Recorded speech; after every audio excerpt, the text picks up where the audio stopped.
Nama saya Atik Faizat kelas PIB. Pada kesempatan kali ini saya akan membahas tentang sumber-sumber ajaran Islam dan pokok ajaran Islam. Baiklah, langsung saja. Yang pertama, sumber ajaran Islam. Sebelumnya kita harus tahu dulu apa itu hukum dan sumber hukum. Jadi hukum yaitu menetapkan sesuatu atau tidak menetapkannya. Sedangkan sumber hukum yaitu segala sesuatu yang dijadikan dasar, acuan, dan pedoman syariat Islam. Sumber yang pertama yaitu Al-Quran. Pengertian Al-Quran menurut bahasa berasal dari kata qoro'ah yang berarti bacaan atau sesuatu yang dibaca. Sedangkan menurut istilah yaitu kalam Allah yang diturunkan kepada Nabi Muhammad SAW melalui malaikat Jibril. Kedudukan Al-Quran yaitu sebagai sumber hukum Islam yang pertama dan utama. Kemudian fungsi Al-Quran yang pertama adalah sebagai pedoman bagi umat manusia, yang kedua sebagai peringatan bagi manusia, dan yang ketiga sebagai penyejuk hati dikala sedang dihadapkan dengan cobaan. Nama lain Al-Quran yang pertama ada Al-Huda atau petunjuk, Al-Furqan pembeda, Asy-Syifa pengobat, Al-Mausiyah nasihat, dan Al-Zikr peringatan. Kemudian apa aja sih kandungan Al-Quran? Jadi kandungan Al-Quran yang pertama ada akidah, yaitu pedoman tentang hubungan manusia dengan penciptanya. Yang kedua akhlak, ajaran agar setiap umat Islam mempunyai budaya pekerjaan yang baik. Yang ketiga ada ritual ibadah meliputi sholat, puasa, zakat, haji atau umroh. Dan yang keempat yaitu muamalah, hubungan antara manusia atau hablum minannas. Sumber yang kedua yaitu hadis. Pengertian hadis yaitu segala sesuatu yang bersumber dari Nabi Muhammad SAW, baik berupa perkataan, perbuatan, maupun takrir beliau. Kedudukan hadis yaitu sebagai sumber hukum Islam yang kedua setelah Al-Quran. Fungsi hadis ada tiga. Yang pertama, mempertegas dan memperkuat hukum yang sudah ada atau bayan takriri. Yang kedua, menjelaskan dan merinci ayat Al-Quran yang masih umum dan samar atau bayan tafsir. Dan yang ketiga, mewujudkan suatu hukum yang tidak tercantum di Al-Quran atau bayan at-tasyir. Sifat hadis berdasarkan perawi itu ada tiga. Yang pertama, hadis sahih. Syaratnya, perawinya harus adil, kuat hafalannya, tidak ilat atau cacat, dan sanadnya bersambung. Yang kedua, hadis hasan. Syaratnya, perawi harus adil, tetapi di sini hafalnya tidak begitu kuat. Sanadnya bersambung, tidak ilat. Dan hadis do'if. Yang ketiga, di mana tidak memenuhi syarat dari dua hadis di atas. Sumber yang ketiga itu ijtihad. Pengertian ijtihad menurut bahasa yaitu mengerahkan segala kemampuan dalam menanggung beban. Sedangkan menurut istilah yaitu mengerahkan tenaga dan pikiran dengan sungguh-sungguh untuk menyelidiki dan mengeluarkan hukum-hukum yang terkandung dalam Al-Quran dan hadis dengan syarat tertentu. Kemudian tujuan ijtihad yaitu untuk memenuhi keperluan umat manusia akan pegangan hidup dalam beribadah kepada Allah Subhanahu wa Ta'ala. Fungsi ijtihad menetapkan hukum yang tidak ditemukan dalil hukumnya secara pasti di dalam Al-Quran dan hadis. Jenis ijtihad itu meliputi ijma, qiyas, istishab, masalah mursalah, sudud dariyah, istishab, dan urf. Tingkatan ijtihad yang pertama ada ijtihad mutlak, yaitu kegiatan mujtahid bersifat mandiri dan menemukan sebab-sebab hukum dan ketentuan hukumnya dari Al-Quran dan hadis. Yang kedua, ijtihad fi al-mazhab, yaitu berijtihad mengenai hukum syara' dengan metode istinbat. Dalam ijtihad ini ada tiga tingkatan. Yang pertama, ijtihad at-takrij, yaitu berijtihad untuk melahirkan hukum syara' yang tidak terdapat dalam kumpulan hasil ijtihad. Yang kedua, ijtihad at-tarjih, yaitu untuk memilih pendapat yang lebih kuat.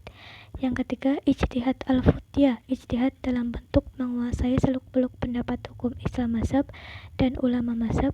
Tingkatan ini terbatas pada memfatwakan pendapat hukum mazhab dan sama sekali tidak melakukan istinbat.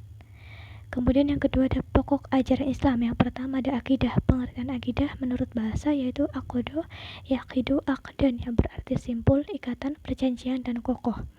Sedangkan menurut istilah yaitu sebuah keyakinan, sebuah keyakinan atau keimanan yang dimiliki oleh seseorang dan tidak dapat diurai oleh pengaruh apapun.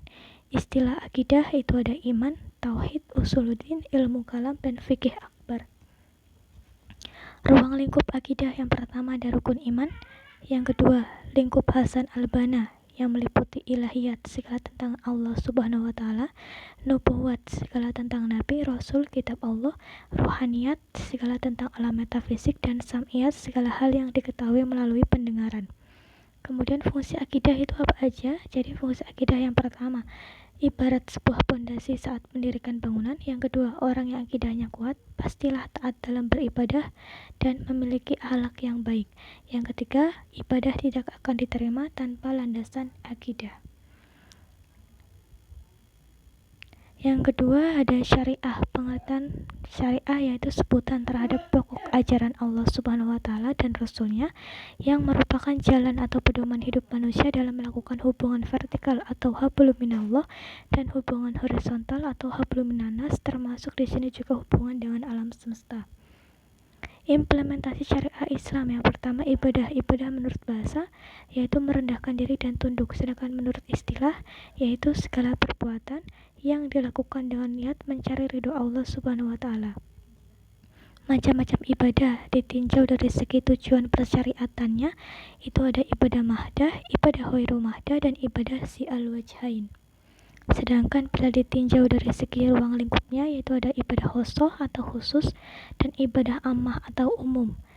Kemudian ada fungsi ibadah, yaitu mewujudkan hubungan antara hamba dengan Tuhannya, mendidik mental dan menjadikan manusia ingat akan kewajibannya, dan yang terakhir melatih diri untuk disiplin. Penerapan yang kedua yaitu muamalah. Pengertian muamalah yaitu sebuah hubungan manusia dalam interaksi sosial sesuai syariat aspek muamalah. Aspek muamalah itu ada dua. Yang pertama, aspek adabiyah yaitu kegiatan muamalah berhubungan dengan adab dan akhlak seperti menghargai sesama, kejujuran, dan kesopanan.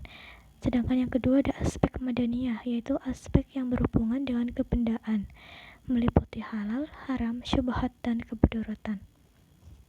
Kategori muamalah itu ada jual beli, hutang piutang, urunan atau patungan, pemberian upah, dan serikat usaha. Pokok yang ketiga yaitu akhlak. Pengertian akhlak menurut bahasa yaitu bentuk jamak dari huluk yang berarti budi pekerti, perangai, tingkah laku, atau tabiat. Sedangkan menurut istilah yaitu suatu keadaan yang melekat dalam jiwa manusia. Kemudian di sini juga ada suatu perbuatan bisa disebut akhlak jika yang pertama dilakukan secara berulang-ulang dan yang kedua timbul dengan mudah tanpa dipikirkan atau diteliti terlebih dahulu sehingga benar-benar kebiasaan. Istilah akhlak dikenal dengan etika dan moral. Di sini juga ada persamaan dan perbedaan antara etika dan moral. Yang pertama, persamaan antara etika dan moral yaitu sama-sama menentukan nilai baik dan buruknya sikap.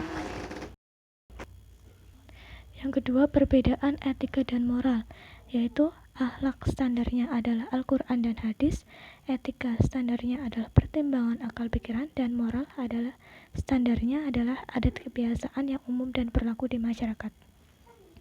Macam-macam akhlak yaitu ada akhlak kepada Allah, akhlak kepada diri sendiri, akhlak kepada sesama, dan akhlak kepada alam. Ruang lingkup akhlak yang pertama ada akhlak terpuji atau akhlakul karimah, yaitu akhlak yang baik dilahirkan oleh sifat yang baik pula sesuai dengan ajaran Allah Subhanahu wa Ta'ala dan Rasulnya. Kemudian akhlak tercela atau akhlakul mazmumah, yaitu akhlak yang lahir dari sifat-sifat yang tidak sesuai dengan ajaran Allah Subhanahu wa Ta'ala dan Rasulnya. Sekian presentasi dari saya, kurang lebihnya mohon maaf. Wassalamualaikum warahmatullahi wabarakatuh.